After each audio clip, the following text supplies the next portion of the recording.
యేసయ్యా, నేను ఎందుకు నమ్ముకోవాలి, నువ్వు నా కోసం ఏం చేశావు అని ఆయన ప్రశ్నిస్తే ఆయన చెప్పే సమాధానం ఏంటో తెలుసా? నా కుమారుడా, నా కుమార్తె, నిన్ను నేను రక్షించుకోవటానికి, నీ ఆత్మను నిత్య జీవానికి చేర్చడానికి నేను చేసిన పనులేంటో తెలుసా? పాపము లేని నేను పాపిగా మిగల్చబడ్డాను, దోషం లేని నేను దోషిగా మిగల్చబడ్డాను. రారాజుగా ఉన్న నేను, చక్రవర్తిగా ఉన్న నేను, దేవుడిగా ఉన్న నేను దీనుడిగా, దరిద్రుడిగా, స్థానం లేని స్థావరం లేని పశువుల తొట్టిలో పడుకోబెట్టే విధంగా తనను నేను తగ్గించుకున్నాను.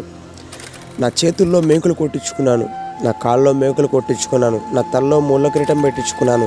అంతేకాదు, ఒకటి తక్కువ 40 దెబ్బలు తిన్నాను.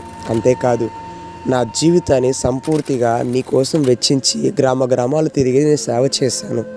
అవమానించబడ్డాను, దెబ్బలు తిన్నాను, ఉమ్మేయించుకున్నాను. నన్ను అపహాసించారు, నన్ను అవమానించారు. నిన్ను ప్రేమించిన వారు, నా వెంట ఉన్నవారు నన్ను మోసం చేశారు, నన్ను గాయపరిచారు, నన్ను పొగిడిన వాళ్ళు నన్ను తిట్టారు.